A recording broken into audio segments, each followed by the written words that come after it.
Salam, kanalımızın dəyərli abunəçiləri.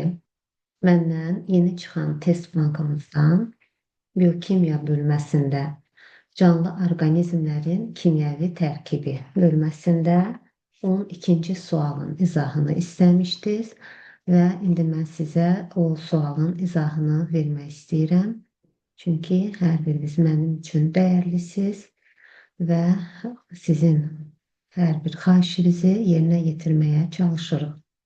Sual belədir, 12-ci sualdan gedir söhbət.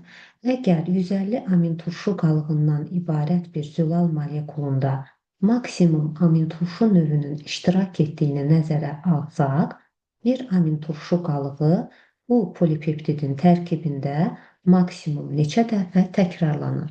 Biz bilirik ki, təbiətdə 150-dən çox amin turşu növü var. Lakin onların hamısı zülal biosintezində iştirak etmir. Yalnız 20 növ amin turşu zülalın tərkibinə daxil ola bilər və biz onları sehirkar amin turşu adlandırırıq. Və burada da deyir ki, bu zülal molekulunda maksimum amin turşu növü iştirak eləyib. Deməli, 20 növün 20-si də iştirak eləyib. Məsələn, tutaq ki, birincisi olub metionin, bu start kodu. Hər zaman zülal biosintezi metioninlə başlayır. İkincisi olsun, tutaq ki, leysin.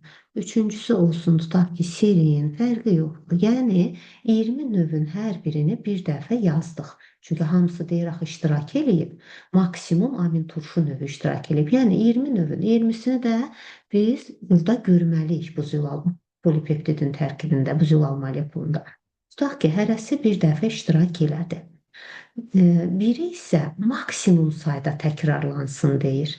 Hərəsi bir dəfə iştirak elədisə, bu 19 növ hərəsi bir dəfə iştirak eləyəndə oldu 19 dənə amin turşu qalığı bu 150 amin turşu qalıqlarının içərisində.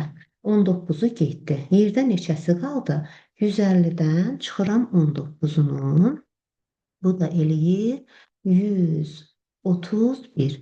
Deməli, bir dənəsi də bir növ amin turşu qalığı 131 dəfə təkrarlanmalıdır ki, gəlib say 150-yə çatsın. Axı bu zülalın tərkibində 150-dən amin turşu var və onun biri maksimum sayda təkrarlanmalıdır.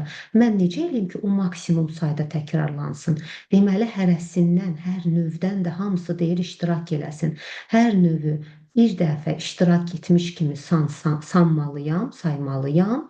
Deməli, 19-u bu şəkildə gedir. Yerdə bir növ qalır ki, o da maksimum sayda 131 dəfə təkrarlansa, 150-ni tamamlamış olur. Ona görə burada doğru cavab olur B variantı. Əgər sizin də fərqli bir izahınız varsa, mütləq şərhlərdə yazmağı unutmayın. Diqqətiniz üçün təşəkkür edirəm.